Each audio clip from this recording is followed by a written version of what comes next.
내가 이곳으로 이사 온 지 몇 개월 지나 숨막히는 더위가 기승을 부리던 여름날이었어요. 나는 찜통 같은 옥탑방에서 땀을 뻘뻘 흘리다 못해 결국 선풍기 한 대를 사들고 집으로 돌아왔어요. 대문을 열고 들어서자 마당 수도가에서 하얀 다리를 내밀고 주인 여자가 발을 씻고 있는 광경이 눈에 들어왔어요. 순간 멈칫하며 고개를 숙였죠. 엄청 민망한 상황이었거든요. 그러나 주인 여자는 대수롭지 않게 생각하는지 활짝 웃으면서 날 쳐다보고 있더군요. 어라, 일부러 저러는 걸까? 옷을 고쳐 입을 생각조차 하지 않는 그녀를 보며 잠깐 이런 생각이 들었네요. 총각, 선풍기 샀네. 아, 네. 옥탑방은 얼마나 더울까. 고생이 많겠네. 아주머니, 오늘 쉬는 날이세요? 그래요. 나 오늘 쉬는 날이에요. 그날따라 기분이 좋은지 대시시 웃으며 애교를 떨고 목소리 톤이 더욱 커졌다. 총각도 쉬는 날인가 봐. 아줌마, 저번에 말씀드렸지만 저 총각 아니라고요. 알아, 알지. 근데 딱히 뭐라고 불러야 할지 생각나는 호칭이 없어서 그냥 습관처럼 그렇게 부르게 되네. 머쓱한 듯 웃는 모습에 나도 어색하게 따라 웃었다. 어쩔 땐 해픈 여자인가 싶다가도 어쩔 땐 도도해 보이기도 하고 암튼 결코 쉬워 보이는 여자는 아니었다. 나는 슬쩍 안방 쪽을 바라봤다. 열린 방문 너머로 휑한 안방이 보였다. 늘 그 자리에 있던 주인집 아저씨는 보이지 않았다. 아저씨는요? 아, 오늘 병원 가는 날이잖아. 아, 그런데 혼자 가시나 봐요? 괜한 참견인가 싶으면서도 물어봤다. 맨날 가는 병원인데 뭘. 이제 혼자 가겠다네요. 그래도 몸이 불편하신데 걱정스러운 마음에 저절로 말이 나왔다. 운동 삼아 혼자 다니는 게 더 좋다고 하시더라고. 주인 여자는 덤덤하게 말했다. 주인 남자는 뇌졸중으로 쓰러진 후 몸이 불편한 와중에도 삶의 의지가 대단한 사람이었다. 일주일에 3번씩 먼 거리에 있는 재활병원에 지팡이를 짚고 혼자 다닌다고 했다. 총각, 밥은 먹었어요? 아니요. 이제 챙겨 먹어야죠. 쯧쯧쯧. 우리 집 남자들은 하나같이 왜 이런지 몰라. 그녀는 내가 답답하고 한심해 보였는지 나를 볼 때면 항상 애처롭게 쳐다보았다. 잘 됐네. 나도 먹어야 하는데. 시원한 국수나 해서 같이 먹을래요? 저랑요? 호호. 그럼 여기 총각 말고 누가 있다고. 저야. 그럼 고맙죠. 하하. 그래. 잠시만 기다려요. 어릴 적부터 넉넉지 못한 형편에 눈칫밥을 먹으며 자랐던 나는 밥을 같이 먹자고, 그것도 먼저 제안해주는 여자가 세상에서 제일 예쁘고 고맙게 느껴졌다. 특히 지금처럼 밑바닥까지 떨어진 상황에서는 더욱 그랬다. 이 순간만큼은 주인 여자가 드라마 밥 잘 사주는 예쁜 누나의 여주인공 손예진보다 더 사랑스럽고 이뻐 보이는 순간이었다. 총각, 국수 다 됐어. 내려와서 먹어요. 다정한 목소리가 옥탑방까지 울려 퍼졌다. 맛이 있을는지 모르겠네. 혹시 맛없어도 너무 뭐라 하지 말고 많이 먹어요. 쑥스러운 듯 건네는 말과는 달리 밥상 위에는 김이 모락모락 나는 푸짐한 잔치국수가 놓여 있었다. 하하, 감사합니다. 꾸벅 허리를 숙여 감사 인사를 하고 밥상에 앉았다. 주인 여자와 마주 앉아 국수를 먹는데 밥상이 낮아 허리를 숙여야만 했어요. 워낙 날이 더웠던 탓인지 주인 여자는 민소매 원피스를 입고 있었는데 후루룩 국수면을 입으로 가져갈 때마다 자연스럽게 주인 여자를 힐끗거리며 쳐다보게 되었죠. 밖에서 볼 땐 미처 몰랐는데 가까이 보니 속이 살짝 비치는 시스루 차림이었거든요. 순간 머릿속에 영화 말죽거리 잔혹사에서 김부선이 권상우를 유혹하던 장면이 불쑥 떠올랐어요. 나도 모르게 얼굴이 화끈거리고 심장이 쿵쾅거렸어요. 나도 모르게 자꾸만 몸에서 반응을 하는 거예요. 내가 대체 왜 이러는 거지? 전 재산 날리고 이혼까지 당해서 정신이 어떻게 된 건가? 환갑을 바라보는 나이의 여인에게 내가 왜 이렇게 스스로도 이해할 수 없는 본능적인 반응에 혼란스러웠어요. 마지막으로 여자 손을 잡아본 게 언제였는지 기억조차 나지 않았다. 2년 아니, 어쩌면 더 오래됐을지도 모른다. 오랜 금욕 생활에 억눌렸던 욕망이 엉뚱한 방향으로 터져나오는 것 같았다. 아무리 그래도 이건 아니지. 곧 있으면 할머니 소리 들을 나이인데 이성적으로는 안 된다고 되뇌었지만 자꾸만 시선은 주인 여자에게 향했다.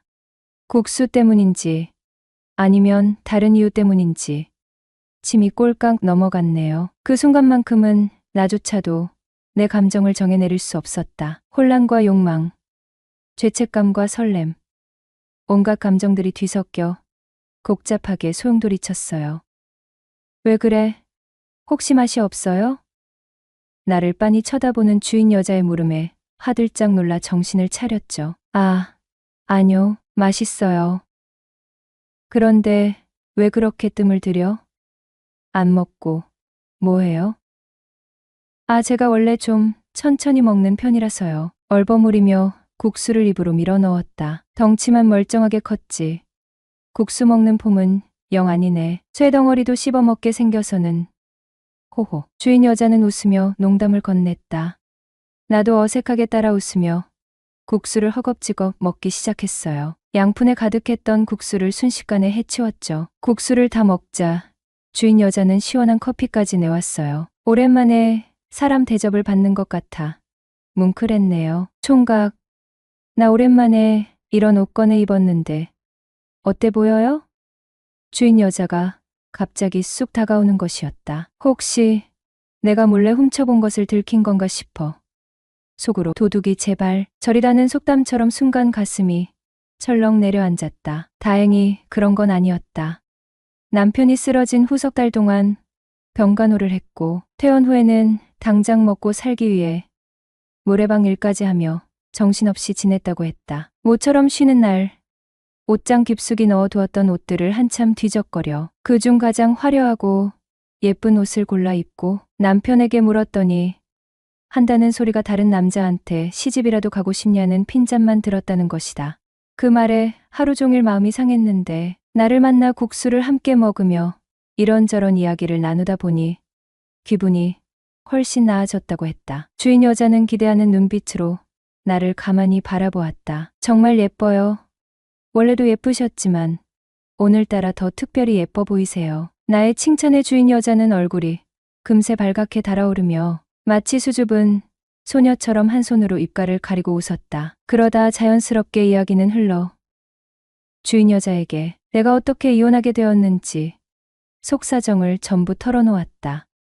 아직 한창이신데 혼자 지내시려면 많이 외로우시겠어요. 아주머니야말로 많이 외로우시죠?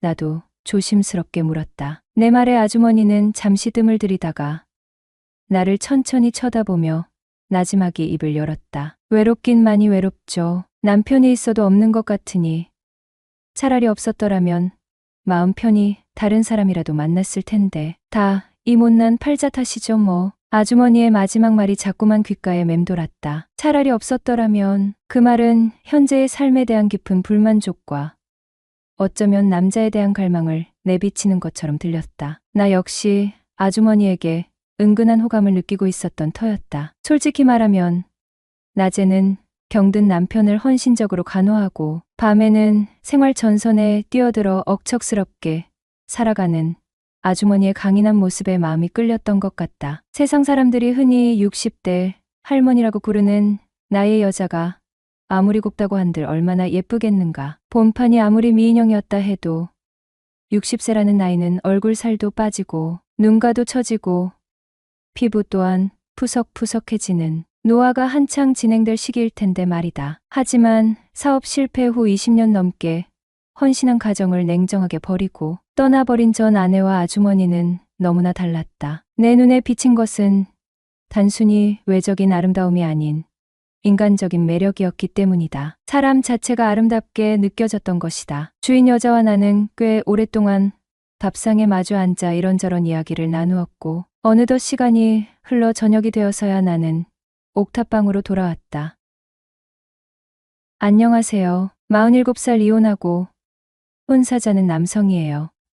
에휴, 몇 달째 한숨만 내쉬고 있었어요. 1년 전까지만 해도 그럭저럭 먹고 살만한 우리 집이었지만 한순간의 실수로 모든 것이 망가져 버렸기 때문입니다. 동대문에서 의류 도매를 하던 나는 경기가 너무 어려워지면서 수입이 점점 줄어들자 결국 이미테이션에 손을 댔고 꽤 재미를 보았죠. 하지만 익명의 제보자로 인해 물건을 모두 빼앗기고 수천만 원의 벌금까지 물게 되었네요. 변호사를 사서 실형만은 면해보려 했지만 아무리 초범이라도 이미테이션 제조까지 손댄 것은 어쩔 수 없다 하여 징역 1년, 집행유예 2년을 선고받았죠. 이후 아내는 아이들과 처갓집이 있는 미국으로 떠나고 혼자 남겨지게 된 거예요. 그래서 발품 팔아 찾아낸 곳이 이달 동네 꼭대기의 옥탑방이었어요. 낡은 붉은 벽돌집, 그 위태로운 계단을 따라 올라선 곳에 자리 잡은 세월의 흔적이 덕지덕지 묻어나는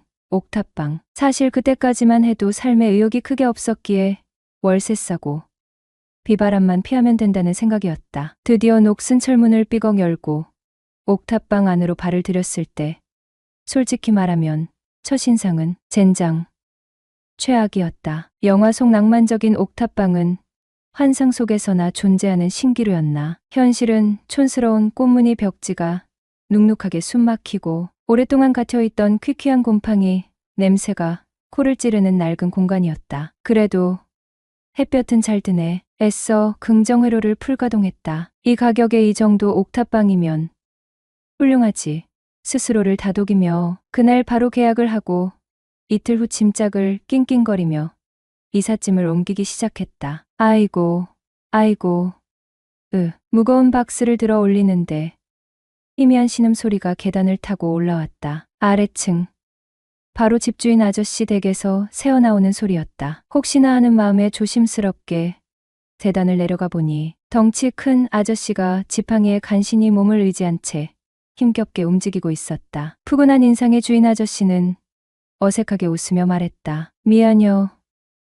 내가 몸이 이래서 옥탑방 불편한 거 있음 언제든 얘기혀. 첫 만남부터 왠지 모를 짠함이 가슴 한켠을 묵직하게 눌렀다. 뇌졸중으로 쓰러지셨다고 했다. 자식들은 코빼기도 안 비춘다고. 명절에도 전화 한 통 없다는 그의 씁쓸한 말은 낡은 옥탑방만큼이나 을씨년스러웠다. 남은 건 이 낡은 단층짜리 집 한 채뿐인데 그것마저 자식들에게 물려주기 싫다고 했다. 얼마나 서운하고 외로우셨을까. 그래서 옥탑방이라도 수리해서 새를 놓으셨단다. 넉넉지 않은 형편에 생활고에 시달리시는 듯했다. 아 참, 나는 박철수라고 혀. 옥탑방 새 들어온 양반이지. 주인 여자와 통화만 한 번 하고 계약을 하였기에 서로 얼굴도 모르고 있었다. 네, 저는 김정태라고 합니다. 잘 부탁드립니다. 어색한 인사를 나누고 옥탑방으로 돌아왔다. 솔직히 옥탑방 상태는 실망스러웠지만 왠지 모르게 마음이 끌리는 유언정이 가는 공간이었다. 다음 날 아침부터 옥탑방 대청소에 돌입했다. 마스크를 꽁꽁 쓰고 묵은 먼지를 털어내고 세제를 아낌없이 퍼부어 끈적이는 주방 찌든때를 벗겨냈다. 화장실은 락스를 희석해 뿌리고 솔로 박박 문질렀다. 하루 종일 낑낑거리며 땀을 뻘뻘 흘리니 드디어 옥탑방은 제법 사람 냄새나는 공간으로 변모했다. 해질 무렵 땀으로 흠뻑 젖은 몸을 식히며 옥탑방 창문을 활짝 열어 젖혔다. 시원한 바람이 퀴퀴한 곰팡이 냄새를 몰아내고 숨통이 트이는 듯했다. 그때 아래층에서 솔솔 풍겨오는 달콤한 냄새가 코를 찔렀다. 고소한 된장찌개 냄새였다. 꼬르륵 요란한 배꼽 시계가 울렸다. 청소하느라 점심도 거른 터였다. 저녁은 먹었어요? 계단에서 맑고 나긋나긋한 여자 목소리가 들려왔다. 뒤돌아보니 환한 미소를 머금은 여자가 계단 위에 서 있었다. 주인 아저씨 부인 박옥순 씨였다. 나이를 물으니 60세라고 했다. 순간 나이는 숫자에 불과하다는 말이 머릿속을 스쳤다. 60대라고는 도저히 믿기지 않을 만큼 앳된 얼굴이었다. 뽀얗고 투명한 피부, 찰랑거리는 긴 생머리, 가냘픈 허리, 볼륨감 넘치는 몸매까지 솔직히 눈을 의심했다. 달동네 낡은 주택에 이런 여자가 살고 있을 줄이야. 저녁 아직 못 먹었습니다. 그래요? 마침 찌개 끓였는데. 같이 먹을래요? 정말요? 감사합니다. 옥순 씨는 해맑게 웃으며 나를 아래층으로 안내했다. 현관문을 열고 들어선 집 안은 옥탑방과는 딴판으로 깔끔하게 정돈되어 있었고 훈훈한 온기가 감돌았다. 식탁 위에는 김이 모락모락 나는 된장찌개와 윤기가 자르르 흐르는 밥, 정갈한 밑반찬들이 놓여 있었다. 주인 여자는 능숙한 솜씨로 밥을 퍼주고 따뜻한 미소와 함께 반찬을 챙겨주었다. 어색했지만 따뜻한 밥과 구수한 찌개를 입에 넣으니 얼었던 마음까지 녹아내리는 기분이었다. 우리 남편이 몸이 불편해서 내가 노래방에서 일해요. 밤늦게 들어오지만 혹 시끄러워도 이해해줘요. 주인 여자는 수줍은 듯 조심스럽게 말했다. 노래방? 순간적으로 머릿속에 야릇한 상상이 스쳤지만 이어진 옥순 씨의 말에 그런 불순한 생각은 깨끗하게 사라졌다. 도움이 그런 거 아니에요.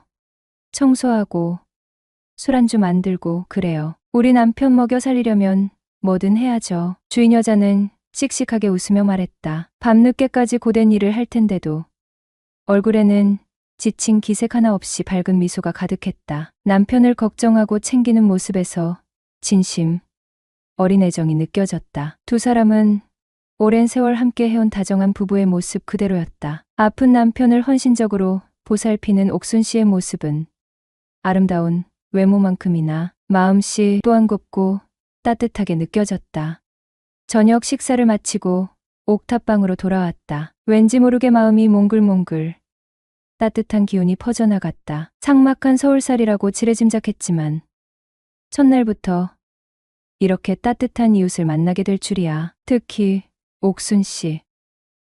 밤일이라 그런지 화려한 화장을 하고 나가는 모습은 낮의 수수한 모습과는 완전히 딴판이었다. 짙은 아이라인, 강렬한 붉은 립스틱, 은은하게 풍기는 달콤한 향수 냄새, 긴 머리를 찰랑거리며 어둠 속으로 사라지는 주인 여자의 뒷모습을 옥탑방 창문 너머로 몰래 지켜보는데 나도 모르게 심장이 쿵 하고 발소리에 맞춰 엇박자로 뛰기 시작했다. 이 옥탑방 생활 왠지 지루할 틈이 없겠는걸?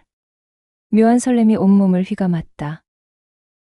돈도 잃고 가족도 잃고 정말이지 텅 빈 껍데기만 남은 기분이었죠. 무슨 희망이 있었겠어요.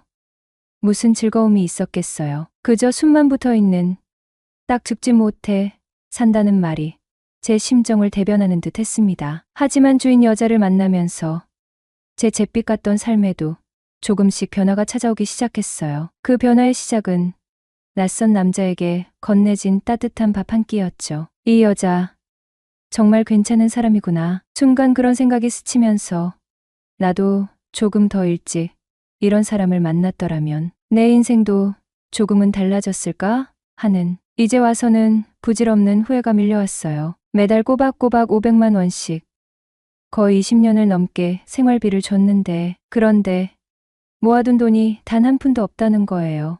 설마가 진짜인가? 믿을 수가 없었죠.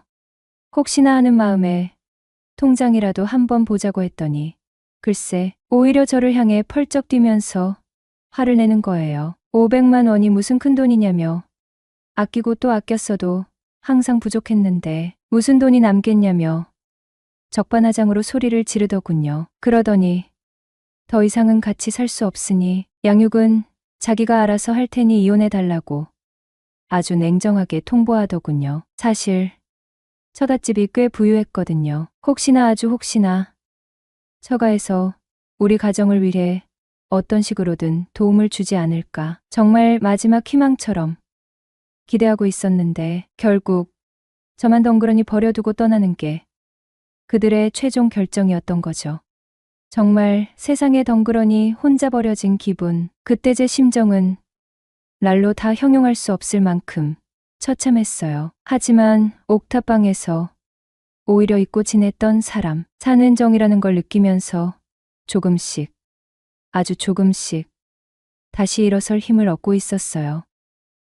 번듯한 직장을 구할 수는 없었지만 다행히 지인 소개로 지방을 돌아다니며 석축 쌓는 일을 시작하게 되었죠. 일은 고되고 먼지도 풀풀 날리는 힘든 일이었지만 이상하게도 땀 흘려 일하는 동안은 오히려 마음이 편안해지는 기분이었어요. 몇 달 바짝 고생하면 꽤 쏠쏠한 목돈도 손에 쥘 수 있었고요. 그 돈으로 맛있는 고기도 구워 먹고 떨어진 옷도 몇 벌 사고 옥탑방 월세도 내고 그럭저럭 혼자 살아가는 데는 부족함이 없었어요. 그런데 7월 중순 안타까운 소식이 들려왔어요. 바로 주인집 남자가 또 한 번 뇌경색으로 쓰러졌는데 곧장 수술을 하였으나 결국 돌아가셨다는 거였어요. 그리하여 주인 여자는 갑작스럽게 미망인이 되어 버렸죠. 그날부터 나의 모든 안테나와 채널은 온통 그녀에게 향했어요. 그녀에게 닥친 슬픔과 고통은 상상조차 할 수 없었지만 저는 그녀 곁을 묵묵히 지킬 수 있다는 생각에 왠지 모를 안도감을 느꼈어요. 그녀를 마음대로 지켜볼 수 있다는 사실은 저에게는 일종의 위안이자 특권처럼 느껴졌죠. 그녀와 조금이라도 더 가까워지고 싶었어요. 남편을 잃은 슬픔에 잠긴 주인 여자는 며칠 동안 집 밖으로 나오지도 않았어요. 가끔 마주치는 마당에서조차 넋이 나간 사람처럼 멍하니 허공만 바라볼 뿐이었죠. 예전에 활기 넘치던 모습은 온데간데 없이 헬쑥한 얼굴에 생기를 잃은 퀭한 눈, 힘없이 늘어진 어깨는 그녀의 깊은 슬픔을 고스란히 보여주는 듯했어요. 말수도 눈에 띄게 줄어 이전에는 곧잘 건네던 살가운 인사조차 잊은 듯 입술은 굳어 있었죠. 혹시나 마주칠까 발소리조차 죽여 조심스레 오르내리는 계단에서 창백하게 질린 얼굴로 겨우 밥술을 뜨는 그녀의 초췌한 모습을 훔쳐볼 때면 알 수 없는 죄책감과 함께 가슴 한켠이 묵직하게 아려왔어요. 그녀의 슬픔을 덜어줄 수는 없을까.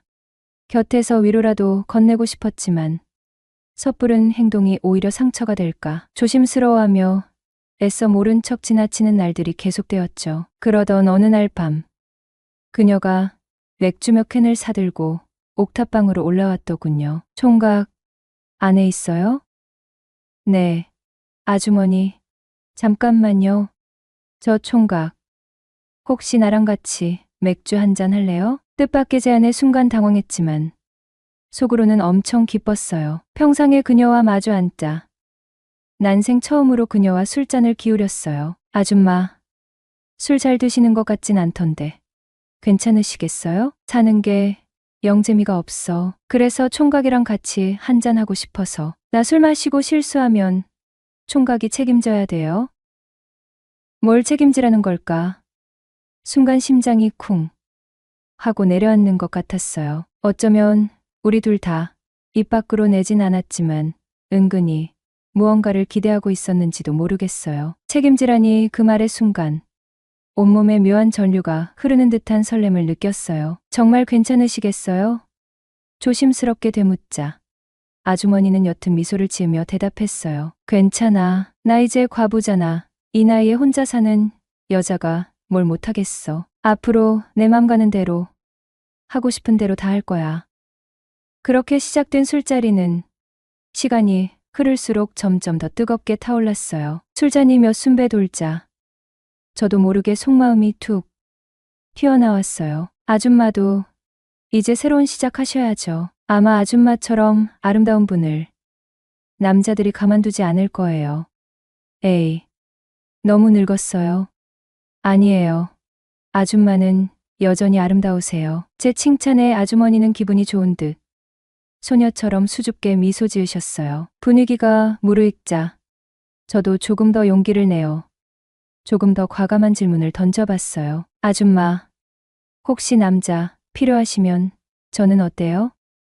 제 갑작스러운 질문에 아주머니는 잠시 머뭇거리더니 이내 조심스럽게 속마음을 털어놓기 시작했어요. 솔직히 남편이 살아있을 때는 몰랐는데 혼자 남겨지고 보니 밤이 너무 외롭다는 거예요. 그런데 잠이 안 올 때마다 자꾸 총각 생각이 나더라는 거예요. 오늘 밤도 사실은 내려보고 싶어서 맥주 핑계로 올라온 거라고 솔직하게 고백하는 아주머니의 얼굴이 붉게 상기되어 있었어요. 외롭지 않다면 거짓말이겠죠.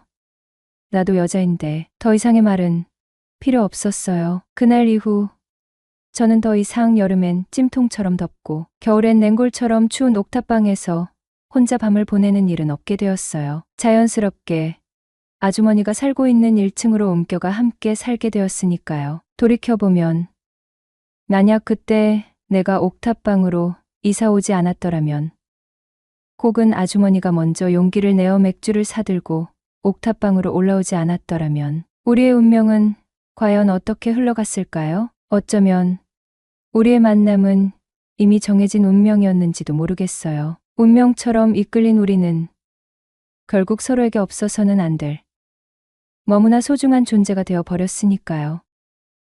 사랑은 모든 것을 이겨낸다. 안녕하세요. 들꽃야담입니다. 오늘은 약속을 저버린 선비의 충격적인 최후를 담은 이야기를 들려드리겠습니다. 영상 시청 전에 구독과 좋아요 부탁드리겠습니다. 옛날 어느 시골 마을 장터에 미수라는 예쁜 처녀가 살고 있었다. 그녀의 아버지는 종이 장사를 했으며 미수는 시장 장터에서 성장했다. 하루 종일 장사꾼들 틈에서 생활을 하다 보니 미수의 꿈은 글을 읽는 양반 선비에게 시집 가는 것이었다. 그러나 장사꾼 아버지를 둔 미수가 양반 가문에 시집 가는 일은 하늘의 별 따기와 같았다. 양반의 첩실로 들어가든지 양반 오라비에게 재가로 가든지 하는 경우에만 가능한 일이었다. 그럼에도 불구하고 미수는 글 읽는 선비에게 시집 가는 것을 포기하지 않았다. 미수의 빼어난 미모에 동네 청년들은 미수에게 잘 보이려고 온갖 물질적 공세를 써가며 그녀의 관심을 끌고자 했지만 미수는 자신과 혼인할 남자에 대해 확고한 생각을 가지고 있었기에 그들의 유혹에도 전혀 반응을 하지 않았다. 그녀는 반드시 글 읽는 양반 선비에게 시집을 가겠다는 결심을 변치 않고 굳게 가지고 있었다. 한편 미수와 같은 마을에 박선비라는 젊은이가 살고 있었다. 박선비는 키가 훤칠하여 얼굴도 잘생겼고 글 공부를 하여 과거 시험을 여러 번 보았지만 매번 떨어지기만 했다. 박선비는 과거 시험을 포기하지 않고 계속하여 글 공부와 문장 쓰기에 몰두했다. 어느 날 박선비는 과거 시험에 필요한 종이와 붓을 사기 위해 장터를 둘러보고 있었다. 이 집 저 집을 돌아다니며 좋은 종이를 찾던 중 어느 장사꾼이 박선비 앞에 넙죽절을 하는 것이 아닌가. 박선비는 깜짝 놀라며 물었다. 뉘시오? 저를 아십니까? 저는 그쪽을 잘 모르겠는데요. 그러자 종이 장수는 공손히 대답했다. 저는 이 장터에서 종이를 파는 장사꾼입니다. 한 번도 나리를 뵌 적은 없지만 긴히 드릴 말씀이 있어 저희 집으로 잠시 모실 수 있을지 여쭙고자 합니다. 박선비는 종이를 사야 했고 마침 종이 장사를 하는 사람이라 하니 그 장사꾼을 따르게 되었다. 종이 장수는 길을 이끌며 말했다. 나리께서는 과거 시험을 준비하시는 선비님이시지요? 그렇소. 여기가 저희 상점입니다. 들어오시지요. 상점으로 들어간 박선비는 상점 안을 둘러보았다. 상점은 꽤 넓고 물건들로 가득 차 있었다. 주인이 자리를 내주어 앉으려니 말을 이어갔다. 이 괴이한 일을 믿으실지 모르겠지만 황당하시더라도 한번 들어보심이 좋을 듯 싶어 이렇게 말씀드리는 것입니다. 소인에게는 17된 딸 하나가 있습니다. 딸아이의 소원이 나리와 같이 글 공부하시는 선비님과 혼인하는 것이지요. 하지만 저희 같은 장사꾼이 어찌 양반님과 혼인을 할 수 있겠습니까? 그러나 딸아이가 워낙 간절히 바랐던 터라 어젯밤에 꿈을 꾸었는데 과거 시험을 볼 때 쓰는 종이 한 장이 갑자기 황룡으로 변해 하늘로 올라가더랍니다. 꿈이 너무 생생해서 바로 가게에 나와 보니 정말로 꿈에서 보았던 그 종이가 있었답니다. 그래서 딸아이가 그 종이를 곱게 싸서 새벽이 오기만을 기다렸다가 소인이 나오자마자 말하더군요. 오늘 과거 시험을 준비하기 위해 종이를 사러 오는 선비가 있으면 이 종이를 전하라는 것이었습니다. 내가 종이를 사러 장터에 온 줄은 어찌 알았습니까? 그래서 아침부터 딸아이와 함께 이 가게에서 기다리고 있었는데 마침 선비님께서 문방전을 두리번거리시는 것을 보고 딸 아이가 선비님을 모셔오라고 하였습니다. 선비님께서 그 종이를 가지고 과거 시험을 보시면 꼭 장원급제를 할 것이니 장원급제를 하게 되면 딸아이와 혼인할 것을 약속드리라고 했습니다. 선비님께서는 믿기 어려우시겠지만 저의 딸의 소원이 간절하니 아마도 꿈이 현실이 될 것이라 사료되옵니다. 박선비는 이 말을 믿어야 할지 말아야 할지 혼란스러웠지만 어차피 종이가 필요했으니 사는 것 자체는 문제가 되지 않았다. 다만 알지도 못하는 처녀와 혼인까지 해야 할지 모른다는 조건에 잠시 망설이고 있을 때 종이 장수의 딸이 나타나 말을 건넸다. 소녀 미수라 합니다. 인사 올리겠습니다. 소인의 꿈이 믿기지 않으시겠지만 저희 간절함이 하늘에 닿아. 안녕하세요. 저는 40 중반의 건강한 여성입니다. 제가 얼마나 건강하냐면요. 20대 때 복싱을 배우고 지금은 포크레인 자격증까지 있을 정도입니다. 사실 포크레인 자격증은 딸 생각이 없었지만 남편이 포크레인 운전사인데 언제부턴가 자꾸 몸이 허약해지더라고요. 감기도 한 번 걸리면 잘 낫지를 않고 점점 말라가고요. 그래서 저는 그 옆에서 남편을 지켜보면서 언젠가 남편이 일을 하기 힘들어지면 제가 생계를 책임져야 하니까 라는 생각에 어깨 넘어 봐온 운전법을 배웠습니다. 그 밖에도 포크레인으로 이것저것 하는 모습에 생각보다 쉬울 수 있겠구나 생각도 했고요. 실제로도 그렇게 어렵지는 않더라고요. 어쨌든 그렇게 포크레인 자격증도 따고 여러 가지 자격증이 많습니다. 뭔가 남성들이 주로 응시할 것 같은 자격증이요. 또 저는 그에 걸맞게 몸도 커요. 키도 큰데 근육도 있고 살도 있어서 전체적으로 큽니다. 거기에 남편은 자꾸 말랐으니 둘이 같이 다니면 주변에서 저보고 남편 보디가드 아니냐며 막 놀려요. 솔직히 저는 별로 기분 나쁘지 않거든요. 근데 남편은 아니었나 봐요. 언제부턴가 저보고 살을 빼라, 운동 좀 그만해라 등등. 사실 이때 저는 운동도 안 할 때입니다. 근데 젊을 때 운동을 오래 해서 그런지 근육이 쉽게 빠지고 하진 않더라고요. 어쨌든 근육 있는 게 나쁜 것도 아니고 오히려 건강하니 좋은 게 아닌가 싶지만 남편 입장에서는 자신이 너무 말랐고 또 여리여리한 여자가 좋을 테니 그러니 저보고 계속 그렇게 말하는 거겠죠. 부부관계는 서로 배려하며 사는 거라 배웠습니다.